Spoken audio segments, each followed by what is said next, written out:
So let's start chapter number 6 of 9th standard. નામ છે chapter નું ભાષા જાય તો સંસ્કૃતિ જાય.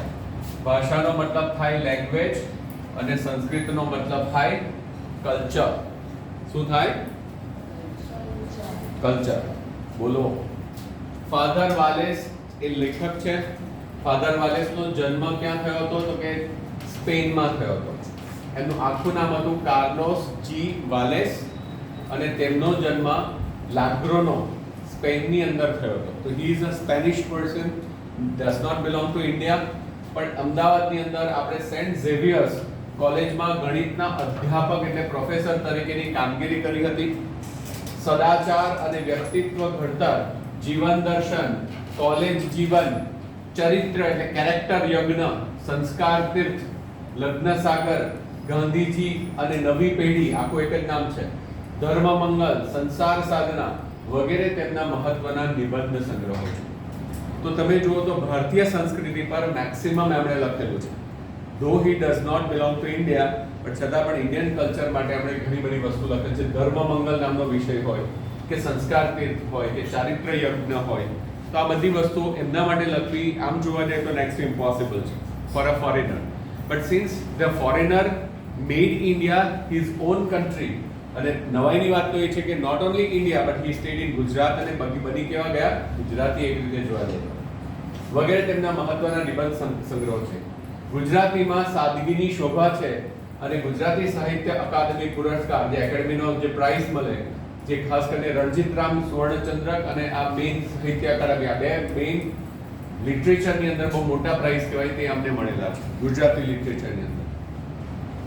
કાકા સાહેબ કાલેલકર જેમ જેને સવાયા ગુજરાતી કહી શકાય તેવા ફાધર વાલેસ આ નિબંધમાં ગુજરાતી ભાષાનું વાજબી મહત્વ આપે છે. વ્યાજબી ખરેખર શબ્દ કયો છે? વ્યાજબી. એટલે વાજબી પણ ગુજરાતીમાં તળપદા શબ્દમાં એડ કરેલો છે. તો કાકા સાહેબ કાલેલકર પણ ગુજરાતી નહીં હતા, મહારાષ્ટ્રના હતા, છતાં પણ ગુજરાતના બનીને રહ્યા. ગુજરાતના લોકો હોય તેના કરતા પણ વધારે ગુજરાતી, એટલે એનું કયું નામ આપેલું છે? સવાયા ગુજરાતી. આવું સવાયા ગુજરાતી નામનું એમનું ઉપનામ આપી શકાય તેવા જ કંઈક આ ફાધર વાલેસ પણ છે. જ્યારે કોઈ ભાષા લુપ્ત થઈ જાય, લુપ્ત થવું એટલે એક્સટિંક્ટ થઈ જવું, એક્સટિંક્ટ ગાયબ, ત્યારે તેની સાથે ભાષા બોલનાર સમાજની સંસ્કૃતિ પણ નષ્ટ થાય છે, એ પણ ગાયબ થઈ જાય છે. એ વાત આ નિબંધમાં દર્શાવાય છે. પરદેશમાં રહેનારા ગુજરાતી લોકોના બાળકોને હવે તેમને મમ્મી પપ્પા ગુજરાતી બોલે, મમ્મી પપ્પા ગુજરાતી ભાષા બોલે કે પછી મમ્મી ભારતીય સાડી પહેરે, એ એમને ગમતું નથી. કેમ કે અહીંયાથી બહાર ગયા, વિદેશ ગયા, તો એ લોકો વિદેશી બની ગયા, અને એ લોકો વિદેશી કલ્ચરમાં એટલા બધા તો અંદર ડૂબી ગયા છે કે કોઈ ગુજરાતી બોલે તો આપણે એમને લાગે પપ્પા ઇંગ્લિશ બોલો ને. મમ્મી સાડી પહેરે તો નહીં ગમશે, એમને સ્કર્ટ ને ટી-શર્ટ પહેરાવડાવવા છે તે ફોરેનમાં પણ, કેમ કે ફોરેનના કલ્ચર સાથે એ લોકો મિક્સ થઈ જવું. તો આવું કંઈક થઈ જાય છે. લેખક કહે છે કે ભાષાની સાથે સંસ્કૃતિ પણ જાય છે. પરદેશ ખેડવાની સાથે મા બાપનો વિયોગ, કઈ વસ્તુ પરદેશમાં જાવ એટલે કઈ વસ્તુ તમારે ભોગવવી પડે. એક તો મા બાપનો વિયોગ, વિયોગ એટલે સેપરેશન. તો સેપરેશન ફ્રોમ યોર પેરેન્ટ્સ, કામનો અતિરેક, વધારે પડતું કામ, ઓછું કૌટુંબિક જીવન, લેસ ફેમિલી લાઈફ, લઘુમતી એટલે કે માઇનોરિટીમાં, because you are foreigner for them. એ લોકો મેજોરિટીમાં છે, તમે માઇનોરિટીમાં છે. લઘુમતી એટલે માઇનોરિટીમાં હોવાનું જોખમ, એ તો છે જ. પરંતુ સૌથી મોટો તકલીફ તો એ છે, આ બધું તો છે જ, પણ સંસ્કૃતિનો હ્રાસ એટલે erosion of the culture. Your culture gets eroded, એ સૌથી મોટું જોખમ છે. ભાષા બચશે તો જ સંસ્કૃતિ બચશે, એ વિચારને લેખકે સચોટ રીતે આ નિબંધમાં મૂક્યો છે. ઇફેક્ટિવલી, સચોટ રીતે એટલે બહુ સારી રીતે આ નિબંધની અંદર મૂકવામાં આવ્યો છે. તો તમને કોઈ પૂછે કે આ કૃતિનો પ્રકાર કયો છે, તો કયો લખશો તમે? નિબંધ. અને લેખકનું નામ શું છે? Father Valles.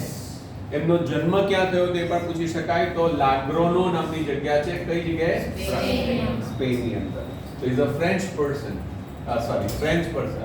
Spanish, not French, Spanish. ચલો તો શરૂ કરીએ. સરસ મજાનું ચેપ્ટર છે. મારી લંડનની મુલાકાત દરમિયાન હું એકવાર ગુજરાતી મિત્રને ઘેર અથવા ઘરે એમની સાથે વાતચીત કરતો હતો. અમે બંને ગુજરાતીમાં વાતો કરતા હતા. કઈ ભાષામાં વાત કરતા હતા? ગુજરાતી. એમાં મિત્રનો મોટો દીકરો આવ્યો, કંઈક કહેવા ગયો, પણ અમને ગુજરાતીમાં વાત કરતા જોઈને જરા ઊભો રહ્યો.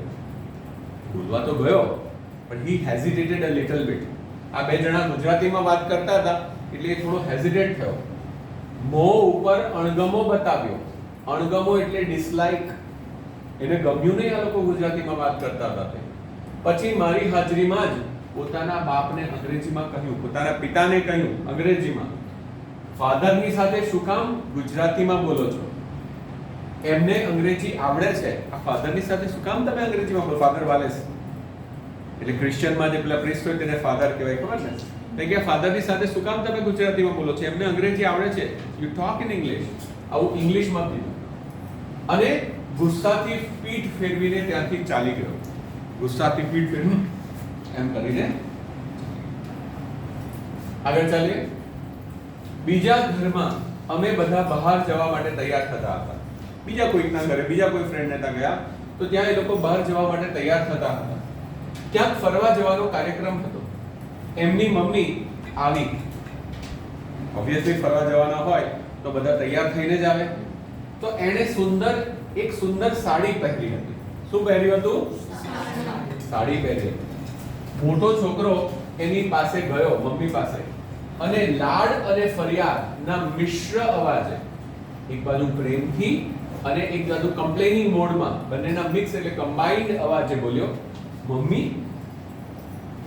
સાડી ન પહેરે તો ન ચાલે? સાડી નહીં પહેરે તો નહીં ચાલે? પ્રેમ અને ગુસ્સો કે સાડી કેમ પહેરી, બીજું કઈ પહેરતે તો ચાલતે ને, એમ કહ્યું. તું સાડી પહેરે છે એ મને બિલકુલ ગમતું નથી, જરા ડ્રેસ બદલીને આવો ને, એમ કરીને એને મમ્મીને કહ્યું કે તું સાડી પહેરે મને બિલકુલ પસંદ નથી, જરા ડ્રેસ પહેરી આવો ને, બદલી આવો ને. આમ દીકરાએ પોતાની મમ્મીને કહ્યું. મમ્મીએ એને પંપાળ્યો અને મારી તરફ દુઃખદ નજરે જોયો. પંપાળ્યો, અરે હા ચાલ, મને પ્રેમથી એને પંપાળ્યો.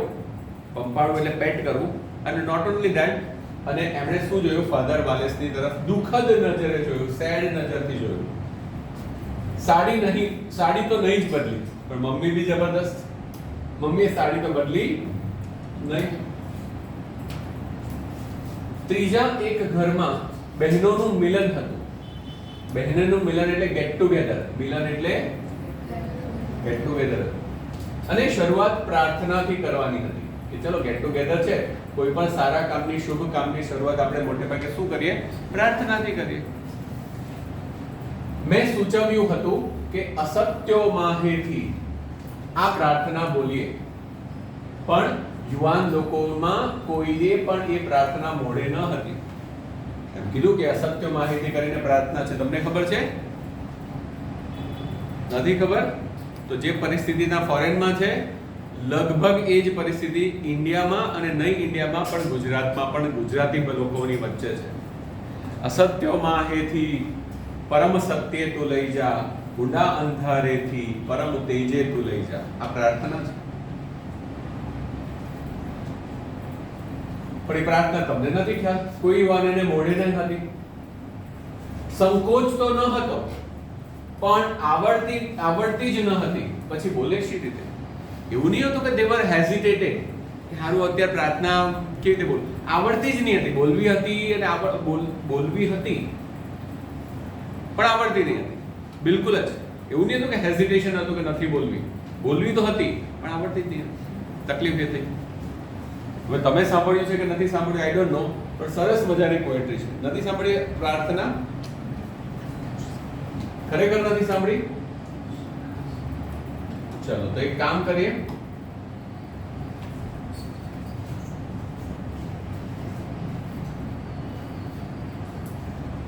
પછી કરશું આપણે. હું તમને સંભળાવું, પછી સંભળાવું તમને. રાઈટ? અસત્યો માહેથી પ્રભુ પરમ સત્ય તું લઈ જા, ગાંડા અંધારેથી પ્રભુ પરમ તેજે તું લઈ જા. આમ કરીને આખી પોએટ્રી છે. આના પર નહીં ચલાવશે, પછી સમજાવીશ. ચલો નેક્સ્ટ તમે જુઓ. ત્રીજા ઘરમાં બહેનોનું મિલન હતું. શરૂઆત પ્રાર્થનાથી કરવાની હતી.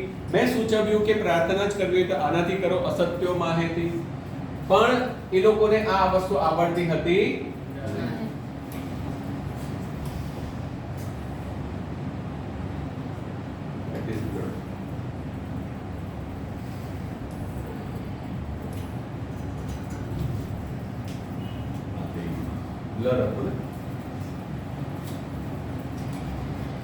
તો એમાંથી કોઈને હેઝિટેશન નહીં હતું, પણ આવડતી જ નહીં હતી. સંકોચ નહીં હતો. હેઝિટેશન એટલે શું કહેવાય? સંકોચ. તો હવે ગુજરાતી ભાષામાં હેઝિટેશન ને બદલે સંકોચ બોલવામાં બિલકુલ સંકોચ કરતા નહીં. ડોન્ટ હેઝિટેટ ટુ સે સંકોચ. પણ આવડતી ન હતી તો બોલે શી રીતે? છેવટે એક મોટી બહેને શરૂ કરી અને અમે બધાએ ઉપાડી એટલે એક જણ ગવડાવે અને બાકીના બધા શું કહેવાય? ઝીલે. સાંભળ્યું છે શબ્દ? એક જણ ગવડાવે અને બાકીના લોકોએ ઝીલવાનું હોય. ઝીલવાનું મતલબ એ લોકોએ પાછું રિસાઇટ કરવાનું હોય, પાછું બોલવાનું. ઉપનિષદની એ પ્રાર્થના વિશ્વ વિખ્યાત છે. It is world famous everywhere. દુનિયામાં દરેક ખૂણામાં આ બધી ફેમસ છે. એવી પ્રેયર છે. ટ્રાન્સલેટેડ ફોર્મમાં પણ છે. અને દુનિયાના શ્રેષ્ઠ પ્રાર્થના સંગ્રહોમાં તેનું અગ્રસ્થાન છે. It is the topmost in the પ્રાર્થના સંગ્રહ એટલે પ્રેયર કલેક્શન. જે પ્રેયરનું કલેક્શન છે એમાં ટોપમોસ્ટ પોઝિશન પર છે. વિશ્વ વિખ્યાત છે. અને તેવી પાછી કઈ છે? ગુજરાતી છે. અને ગુજરાતી કોઈ પણ સ્કૂલના વિદ્યાર્થીને આ પ્રાર્થના મોઢે જ છે અને વિના સંકોચે એ બોલી શકે છે. ગુજરાતી સ્કૂલના ગુજરાતની લખેલું છે એટલે તમે બી આવી જાઓ. કારણ કે દરેક સ્ટુડન્ટને આ પ્રાર્થના મોઢે જ હોય છે. કિધર હે? સ્કૂલના જ છો ને તમે? ગુજરાતના જ છો ને? આ ભાઈને એટલી ખાતરી, અને તે ટાઈમે હતું જ એવું કે દરેક સ્કૂલમાં બધાને જ આવડતી હોય. કારણ કે આપણને અસત્યથી સત્ય તરફ લઈ જવાની પ્રાર્થના છે. અંધારામાંથી અજવાળા તરફ લઈ જવાની પ્રાર્થના છે. અજ્ઞાનમાંથી જ્ઞાનમાં લઈ જવાની પ્રાર્થના છે. એ તો દરેક સ્કૂલમાં કરવી જોઈએ. પણ તમે સમજી ગયા હશો હવે બાકી કંઈ કેવું નથી. પણ પરદેશની એ ગુજરાતી બાળાઓને, છોકરીઓને એ ન આવડતી હતી કેમ કે પરદેશમાં હતા. ગુજરાતના અંદર બધાને આવડે. તમે ગુજરાતી છો તો તમે ફોરેનર જેવા થઈ ગયા. બોલાવીએ તો બોલે, પણ પોતાની મેળે ન બોલે. મતલબ એમને આપણે બોલાવીએ ને તો જ બોલે, એની જાતે નહીં બોલે. એટલે સંકોચ. આ લોકોને હેઝિટેશન છે. પેલાને હેઝિટેશન નહીં હતું પણ બોલવું જ નહીં હતું, આવડતું જ નહીં હતું. આના જેવી વાત છે. હવે આગળ વાત કરીએ તો સાડી પણ પશ્ચિમના ભદ્ર સમાજમાં એક રુચિકર અને પ્રતિષ્ઠિત કલાત્મક વેશ ગણાય. અને ભારતીય સ્ત્રીઓ એમની આગવી છટાથી સાડી પહેરીને આંતરરાષ્ટ્રીય સંમેલનમાં જાય ત્યારે ખૂબ જ શોભે અને વખણાય. હવે આ સાડીની વાત કરું તો પશ્ચિમના એટલે વેસ્ટર્ન કન્ટ્રીમાં ખાસ કરીને ભદ્ર સમાજ એટલે કે જે હાયર ક્લાસના લોકો છે, સિવિલાઇઝ પીપલ છે. સિવિલાઇઝ પીપલના લોકોની અંદર તો એ રુચિકર છે, મતલબ ગમે તેવું. એ લોકોને ગમે છે આ વસ્તુ સાડી. પ્રતિષ્ઠિત એટલે રેપ્યુટેશન કે કલ્ચરલી રેપ્યુટેડ વસ્તુ છે. કલાત્મક એટલે કે આર્ટિસ્ટિક વેશ ગણાય. વેશ એટલે અટાયર, ડ્રેસિંગ. ભારતીય સ્ત્રીઓ જ્યારે પોતાની આગવી છટાથી, છટા એટલે સ્ટાઇલ, છટા એટલે એક આગવી છટાથી સાડી પહેરીને ચટાક ચાલતા હોય, જ્યારે ઇન્ટરનેશનલ કોન્ફરન્સ, આંતરરાષ્ટ્રીય સંમેલનમાં જાય ત્યારે ખૂબ જ શોભે પણ છે, સારું લાગે પણ છે અને લોકો એને પ્રેઝ પણ કરે છે, વખાણ પણ કરે છે. પણ ખબર નહીં આપણે તને લોકોને એની શું સૂગ છે. સૂગ એટલે એના પ્રત્યે એલર્જી છે એમ જોવા જઈએ. ખરેખર શોભે છે અને પરદેશમાં પણ તેની પ્રતિષ્ઠા છે. વાત સાચી છે, ખરેખર સારું લાગે અને એની પ્રતિષ્ઠા પણ છે. પણ પોતાની મમ્મી સાડી પહેરે એ પેલા લંડન વાળા છોકરાને ગમતું, એ બધું હશે કે ગમતું હશે, સારું લાગતું હશે. જે મારી મમ્મી સાડી નહીં પહેરવાની, મને નહીં ગમે. કેમ? કે એ લોકોએ ગુજરાતી આઈડેન્ટિટીને ભૂસી નાખવી છે. એ લોકો અંગ્રેજ બની જવું છે. અને મોટી વાત તે ભાષાની કે પોતાના બાપને ગુજરાતીમાં બોલતા સાંભળીને દીકરાને ગુસ્સો ચડે તો તે પોતે ગુજરાતીમાં બોલશે ખરો, વાંચશે ખરો, વાપરશે ખરો? વિચાર કરો કે જે પોતે તો નથી બોલવી, પણ પોતાના પપ્પા પણ બોલે કે નથી ગમતું, તે પોતે વાપરશે ભાષાને? વાંચશે નહીં, ખતમ થઈ જવાનું તાબાર. થોડું ઘણું ગુજરાતી તો એને આવડે છે, નાનપણથી ઘેર સાંભળતો અને સ્કૂલમાં કે સ્કૂલની બહાર પણ થોડું શીખતો, પણ અત્યારે એ ગુજરાતી સમજે છે, અશુદ્ધ બોલે છે અને નહીં લખે એવી પરિસ્થિતિ છે. મતલબ હાલમાં ફોરેનર લોકોની હાલત શું છે? ફોરેનર એટલે આપણે ત્યાંથી જે ગયેલા એનઆરઆઈ લોકોની, કે ગુજરાતી ભાષા સમજે તો છે, બોલે છે, પણ કેવું બોલે છે? અશુદ્ધ. શુદ્ધ ગુજરાતી બોલી શકતા નથી. અને ત્રીજી વસ્તુ, લખવાની તો વાત જ દૂર. ફોરેનમાં ગુજરાતીમાં લખવાનું આવે નહીં, બોલવાનું આવે, હા ઘરમાં બોલશે, પણ કેવું તૂટેલું ફૂટેલું બોલશે. હવે એ લોકોનું ગુજરાતી પણ ધીમે ધીમે ભૂસાવા માંડ્યું. ફોરેનની વાત તો છોડો, અહીંયા જેવી પરિસ્થિતિ છે કે આમાં જેટલા બેઠેલા છે તેમાં બી ગુજરાતી કેટલા લોકો શુદ્ધ ભાષામાં બોલી શકે છે? તૂટેલી ફૂટેલી. આપણું પણ અશુદ્ધ થઈ ગયું છે, અશુદ્ધ બોલાય છે પાછું. તો ભાષાનું શુદ્ધિકરણ એટલે એનું ફિલ્ટર કરવું જરૂરી છે. હવે જરૂર આવી ગઈ છે, સમય આવી ગયો છે કે હવે આપણે આપણી ભાષાને પાછી રિવાઇવ કરીએ, ફરી પાછી પુનર્જીવિત કરીએ. કેમ કે ભાષા જાય તો સંસ્કૃતિ જાય. આપણે જો પોતાનું ગુજરાતી કલ્ચર, આપણી આઈડેન્ટિટીને ટકાવી રાખવી હોય, ઓળખાણને ટકાવી રાખવી હોય, તો ભાષાને ટકાવી રાખવી પડશે. એ તો સારું છે કે થોડા ઘણા ગરબાના ફેસ્ટિવલ આવે, નવરાત્રી આવે એટલે તમે ગુજરાતી ગીતો સાંભળેલા હોય. બાકી જો ગરબા કાઢી નાખે તો ગુજરાતી ગીતો બી નહીં સાંભળે લોકો, એ પણ સાંભળતા નથી. ઠીક છે કે કેટલાક ઇન્ટરનેશનલ પોપ્યુલર ગીતો બની જાય છે, કે જેમ કે ગોતીલો, તો કદાચ પાછા ગુજરાતી સાંભળવાની કઈ શરૂઆત કરે, પણ બાકી ગરબા સિવાય ક્યાંય ગુજરાતી તમે સાંભળ્યું છે? ગરબા જે ખરા તે ગરબામાં લોકગીત, ભજન, આ બધી જ વસ્તુને મિક્સ કરીને ગરબા બને છે. એટલે તમે જે સાંભળો છો તેમાં કેટલાય ભજન છે, કેટલા લોકગીતો છે, કેટલી કવિતા છે, આ બધી જ વસ્તુનું મિક્સ કરીને લોકો ગરબા ગાય છે. તો ગરબાના બને પણ કમસે કમ ગુજરાતી ભાષા લોકો સાંભળે તો છે, બાકી તો પોટલા પેક થઈ ગયા છે.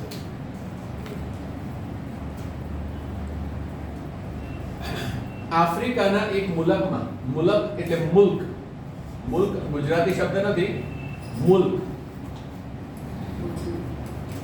મુલ્ક એને ગુજરાતીમાં મુલકમાં કન્વર્ટ તળપદાર શબ્દ છે. એમના વચ્ચે ગુજરાતી ભાષાને દેશ, મુલક એટલે શું થાય? દેશ, પ્રદેશ, રિજન અથવા તો કન્ટ્રી. વચ્ચે ગુજરાતી ભાષાને ટકાવવા માટેનો એક પ્રયોગ કર્યો છે, એટલે કે એક્સપેરિમેન્ટ કર્યું છે. શું કર્યું છે? તો કે ગુજરાતી લખવામાં ઘણાને તકલીફ પડે, અને આપણને લેખક પોતે પણ કહે છે આપણને થોડું તકલીફ તો પડે. માટે સરળ જોડણી, જોડણી એટલે સ્પેલિંગ, અને સરળ નિયમો અપનાવ્યા છે. કેટલીક જગ્યાએ ગુજરાતી ભાષાને ટકાવી રાખવા માટે કેટલાક પ્રયત્ન કરવામાં આવ્યા છે. શું પ્રયત્ન કરવામાં આવ્યા? કે ગુજરાતી ભાષામાં બાળકોને એમ કીધું કે તમે જોડણી ખોટી લખશો થોડી ઘણી તો ચાલશે, તમારા નિયમ થોડાક ગુજરાતી ભાષાના થોડાક સરળ બનાવી કાઢે. પણ મારા પોતાના વ્યક્તિગત મત અનુસાર આ વસ્તુ ખોટી છે. તમે કોઈ વસ્તુને ટકાવવા માટે એના નિયમ જ ફેરફાર કરી નાખો કે તમે આવું ખોટું લખશો તો બી ચાલશે, એના કરતાં બેટર છે કે સાચું શીખવાડો. વાત સાચી કે ખોટી? એક વખત ખોટું લખશે, બે વખત ખોટું લખશે, બંને વખત રોંગ પડશે તો ત્રીજી વખત રાઈટ લખશે કે નહીં લખશે? પણ તમે એ રોંગને જ એક્સેપ્ટ કરી લેશો તો એ શું લખશે? આખી જિંદગી ખોટું લખશે. કરેક્ટ? ચલો આગળ જોઈએ. શું કર્યું? ઈ દીર્ઘ, બધા ઉ હસ્વ, જોડાક્ષર નહીં. તો નિયમમાં શું ચેન્જ કરી નાખો કે જેટલા પણ આવું લખે કે આવું લખે રાઈટ જ આપવાનું, આવું લખે કે આવું લખે રાઈટ જ આપવાનું. દીર્ઘ ઉ, હસ્વ ઉ, દીર્ઘ ઈ, હસ્વ ઈ કાઢી નાખવાની. અને જોડાક્ષર, જોડાક્ષરનો મતલબ થાય બે અક્ષરને જોડીને જે બને, જેમ કે તીક્ષ્ણ. આ શબ્દનો મતલબ તો ખબર તમને ખબર હશે કે તીક્ષ્ણ, શાર્પ. હા, તો આવા જે કૃષ્ણ, તો આ શ અડધો થયો કે નહીં? આને જોડાક્ષર કહેવાય, જોડેલા અક્ષરો. એવું નહીં એમ કે કઈ જ નહીં, બધું આખું અનુસ્વાર નહીં, માથે મીંડું નહીં લખો તો પણ ચાલશે, ચાલશે. અનુસ્વાર એટલે માથે મીંડું નહીં. અને કોઈ ભૂલ હોય તો આ ભૂલ નહીં ગણાય. ભૂલ હોય તો આ ભૂલ નહીં ગણવાની. સારી સગવડ અને ઉદારતા છે. સારી વસ્તુ કરી એમ કે લોકો એક સગવડ કરી આપી કે તમે ભૂલ કરો તો પણ ચાલશે. પ્રયોગ પાછળનો હેતુ પણ શુભ છે. એનો પર્પસ જે ખરો, હેતુ એટલે પર્પસ, એ પણ સારો છે અને યોગ્ય પણ છે. પરંતુ એથી કઈ વળવાનું નથી, એનાથી કઈ નહીં થશે. ગુજરાતીને સરળ બનાવવાથી ગુજરાતી ટકવાનું નથી. ખરેખર દીર્ઘ હસવાનો સવાલ નથી કે દીર્ઘઈને રસોઈમાં પ્રોબ્લેમ થાય છે, દીર્ઘને હસવામાં પ્રોબ્લેમ થાય છે, એવું નહીં. આ હસવો એટલે આપણે રસવાઈ બોલે, રસવાઈ દીર્ઘઈ રસવા વાળું એટલે હસવો કહેવાય. હસવો એટલે લાઈટ અને દીર્ઘ એટલે ડીપ. પ્રોનાઉન્સિએશનમાં ફરક પડે, 100% ફરક પડે. ચોપડી ચોપડી ફરક પડશે તો દીર્ઘને હસવા આવવું જ જોઈએ, એના વગર ચાલવાનું જ નથી. એક ચોપડી આપવા જો, તમને બધા મુખ્ય આપવાની વાત કરે નહીં, હું ચોપડી આપીશ. ચોપડી ચોપડી ફરક પડે છે કે નથી પડતો? પડે.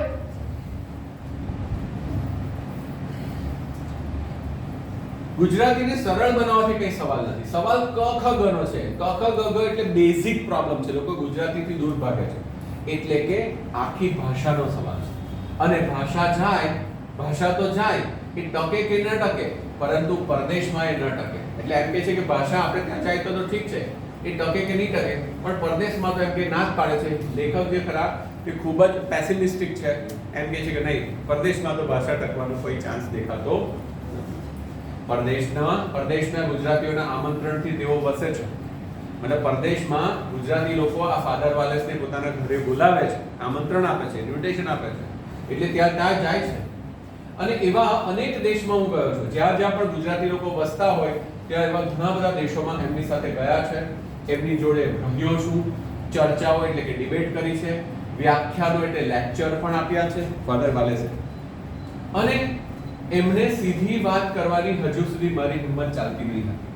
આટલું બધું ઇન્ટરેક્શન હોવા છતાં બી ડાયરેક્ટલી એમને કહેવાની અમની હિંમત નહીં ચાલતી કે ભાઈ ગુજરાતી તો ટકાવો, ગુજરાતી ભાષા તો ટકાવો. એમને જે કહેવું હતું એ ડાયરેક્ટ કહી શકતા નહીં હતા, એમની હિંમત ન ચાલતી હતી. મને બોલાવે, બધી સગવડ કરી આપે, ઉત્તમ આતિથ્ય કરે, હોસ્પિટાલિટી, આતિથ્ય, અતિથિને જે કરે તે, જે કોઈ મહેમાન આવે આપે કે આવો આવો બેસો, ચાલો હું તમને રૂમાલ આપું, ચાલો હાથ પગ મોઢું ધોઈ નાખો, ચાલો સુવા માટે પથારી કરી આપો, ખાવા માટે, એ આતિથ્ય કહેવાય, હોસ્પિટાલિટી. એટલે હું સૌને સારું સારું લગાડીને બોલતો. મતલબ કોઈ આપણા માટે બધી આવું કરી આપતું, આપણને બોલાવે, આપણી સગવડ કરે, આપણને સારી રીતે રાખે, અને આપણે કે તમે લોકો ગુજરાતી તો સાચવતા નથી, ગુજરાતી ભાષાનું કદર કરો, આ તેમ ભાષા, એને સારું નહીં લાગતું હતું. એટલે શું થાય, એ લોકોને સારું લાગે તેવું જ બોલતો, કોઈ દિવસ ખોટું નહીં બોલતા. હવે અને ગુજરાતીને ટકાવવા જો કોઈ પ્રયત્ન કરે, someone tries to maintain the language, એને ટકાવવા માટે, તો એને વખાણ કરતો, વેરી ગુડ, આ તો કરવા જેવું છે. જરૂર ઘરમાં નાના છોકરાની જોડે ગુજરાતીમાં બોલે, સ્કૂલમાં એનો અભ્યાસ દાખલ કરાવી શકો તો કરાવો, અને ન બની શકે તો સ્કૂલના સમય પછી સ્કૂલના મકાનમાં ભણાવો. દેશથી ગુજરાતી માસિકો, માસિક એટલે મંથલી મેગેઝિન આવે તે, એવરી મંથ જે એક મેગેઝિન બહાર પડે માસિકો કહેવાય, મંગાવો. ગુજરાતીમાં પ્રવચનો ગોઠવો, ગુજરાતીમાં ભજનો ગાઓ. એ રીતે જરૂર ગુજરાતી ભાષાનું ગૌરવ સાચવી શકશો, અને એનો લાભ તમને મળતા રહેશે.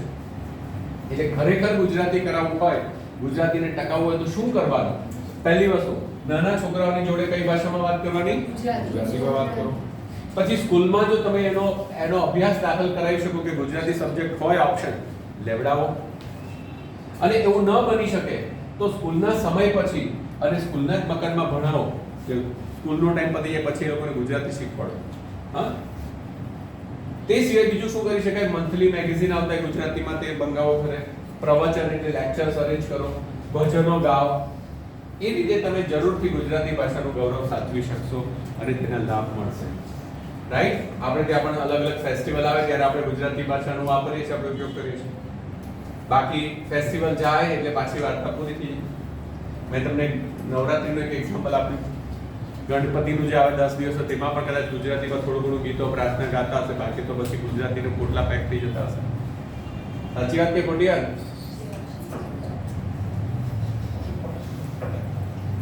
તો ગુજરાતીને ટકાવવું જરૂરી છે. હવે આ બધી વસ્તુ એ કહેતા, હવે હિંમત આવી ગઈ છે કે પહેલા હું એવું બધું કહેતો નહીં, હવે તો મારી પાસે હિંમત આવી ગઈ એટલે સીધું જ કહું છું, એટલે ડાયરેક્ટ કહું છું કે બધું સારું છે પણ બધું નકામ. આ ઉપરનું જે બી વસ્તુ કરો છો તે બધી વસ્તુ સારી છે પણ બધી વસ્તુ નકામ. સારું છે પણ નકામ. એથી કઈ એટલું બધું ભલીવાડ થવાનું નથી. એટલે કે ગુજરાતી તમારે ત્યાં ટકવાનું નથી ને એનું ગૌરવ સચવાવાનું નથી. ને એના લાભ મળવાના નથી. હવે મોઢા પર ચોપડે કે આ બધું કરો, પહેલા ખાલી વખાણ કરતા, કોઈ બી પ્રયત્ન કરતો હોય થોડો ઘણો બી ગુજરાતી ભાષાને ટકાવવાનો, તો એના વખાણ કરતા, પણ હવે ચોખ્ખી ભાષા એમ ખાલી કરવાથી કંઈ થવાનું, એમાં કઈ ભલીવાર વળવાની નથી. ખોટી ભ્રમણા ન સેવો. ભ્રમણા એટલે ખોટો વહેમ નહીં પાડો ભાઈ, ખોટો વહેમ નહીં પાડો. આવું કરવાથી તમારી ગુજરાતી ભાષા ટકવાની નથી. ગુજરાતી તમારા ઘરોમાંથી જ જાય છે. બહુ તો 1-2 પેઢી એટલે 1-2 જનરેશન સુધી થોડી ગુજરાતી ભાષા ટકશે, પછી પેઢીના નામો નિશાન નહીં રહે. 2 પેઢી પછી તો શું થશે? 2 પેઢી પછી તો આ ભાષા ગાયબ થઈ જશે. After 2 generation the language will go. એ હકીકત છે કે કોને કહે છે? બારવાળા લોકો. એ હકીકત છે, એ જાણવી જોઈએ અને કહેવી જોઈએ. ખોટું આશ્વાસન આપવા, એકબીજાને સારું લગાડવાનો પ્રયત્ન વ્યર્થ છે. વ્યર્થ એટલે વેસ્ટ છે. ખાલી સારું લગાડવા માટે હું તમને કહું કે હા બરાબર છે, ટકશે, આમ થશે, તેમ થશે, કશું થવાનું નથી.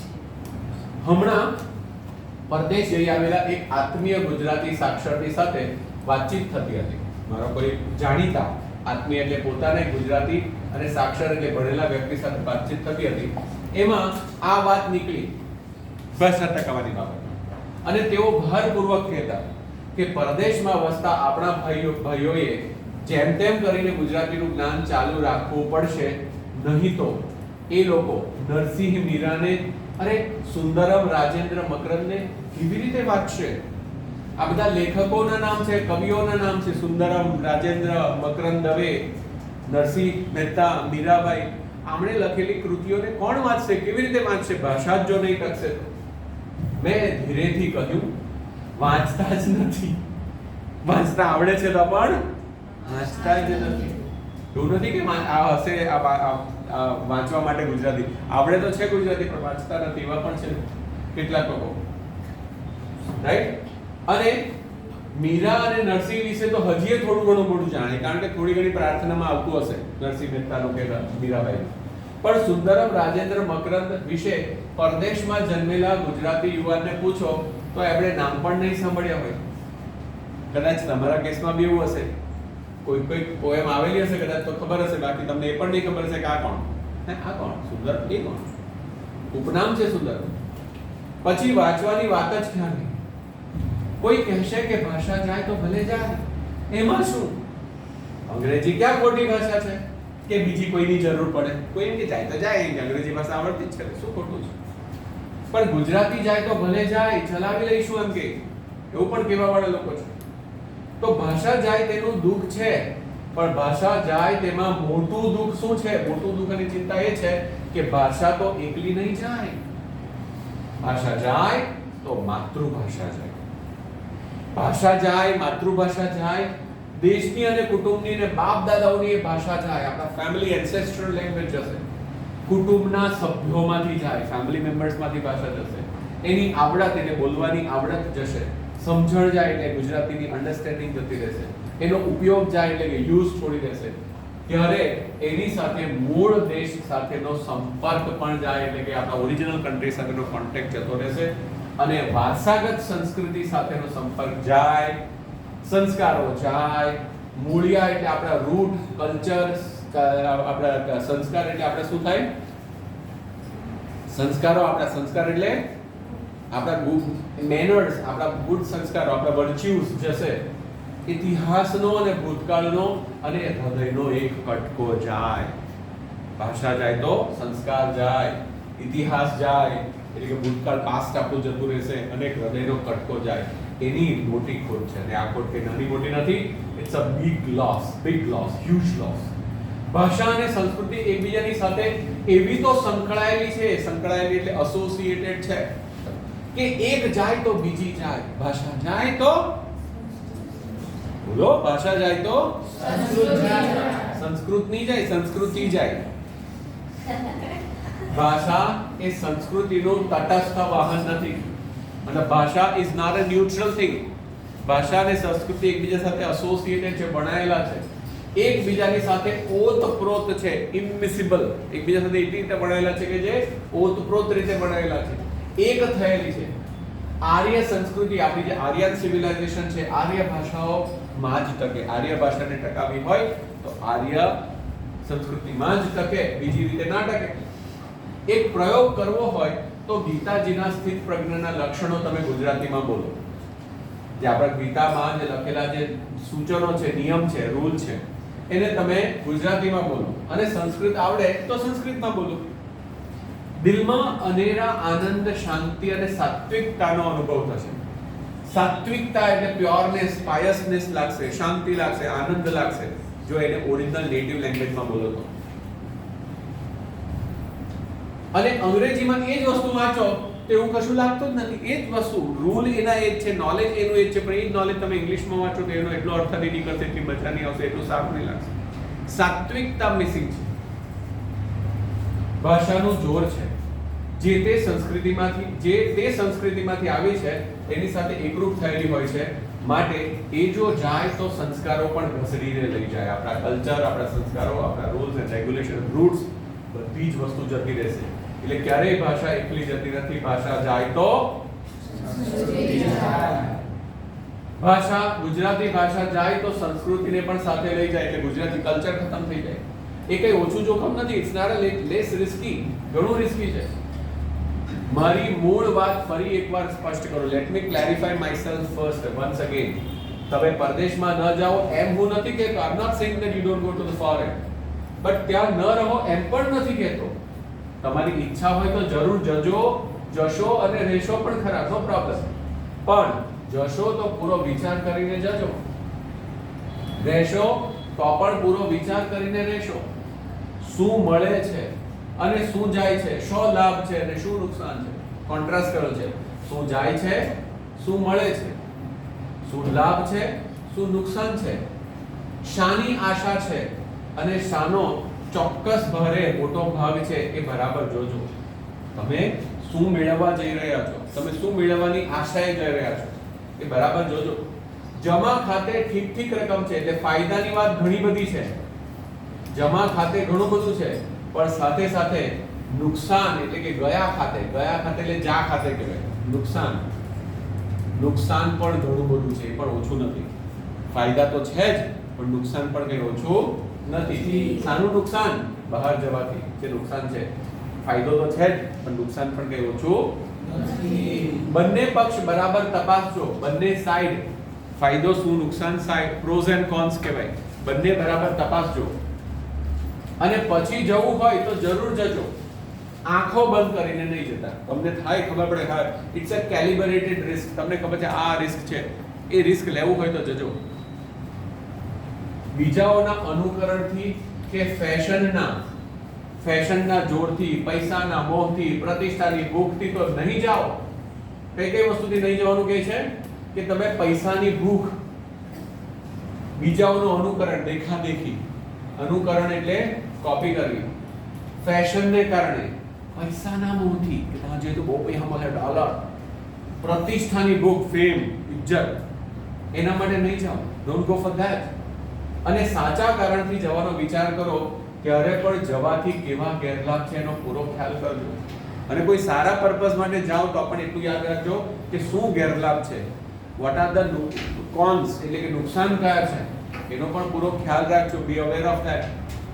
મા બાપનો વિયોગ, ફરી પાછું લખ્યું છે, સેપરેશન ફ્રોમ ધ પેરેન્ટ. પેરેન્ટથી દૂર રહે, ખાલી ફોન પર હા દીકરા ખાધું, આવી વાતચીત થશે. મમ્મી પપ્પા ખાધું, કેર કેવી રીતે લેશો ફોન પર? જે મમ્મી પપ્પા માથા પર હાથ મૂકે તે ફોનમાં થોડા મૂકી શકવાના છે. તમે મમ્મી પપ્પાના પગ ફોનમાં થોડા દબાઈ શકવાના છે ફોરેન થતો તો.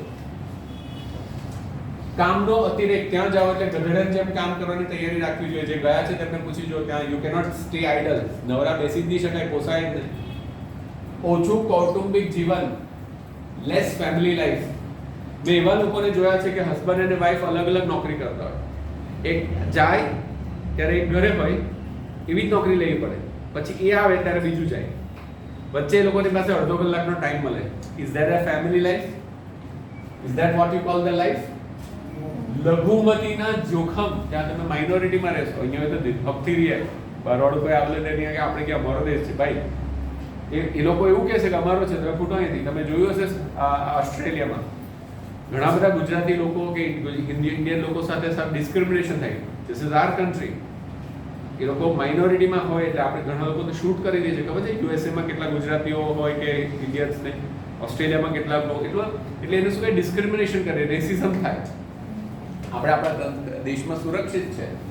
સંસ્કૃતિનો હ્રાસ, આપણું કલ્ચર ઇરોડ થશે. યાદ રાખો કે તમને પ્રિય છે એવી કેટલીક વસ્તુઓ તમારા માટે નહીં તો કમસે કમ તમારા દીકરાઓ માટે તો જશે જ. કદાચ if it doesn't go in your life, next જનરેશનમાં તો જતું જ રહેશે. શું જશે? મમ્મીની સાડી જશે, પપ્પાની ભાષા જશે. એટલું જ નહીં પણ ઉપનિષદની પ્રાર્થના અસત્યોમાં હેતી જશે કે જતી રહી ખબર નથી. આ ફ્યુચર ટેન્સ છે એ તો જતી રહી. અને એ તમને ગમશે ખરું? એ તમને ગમશે ખરું? એટલે આપણે ભાષાને ટકાવી રાખવી પડશે. ભાષાને એના શુદ્ધ સ્વરૂપમાં ટકાવી રાખવી પડશે. બરાબર છે? આ સાથે આપણું કાર્યક્રમ પૂરો કરીએ.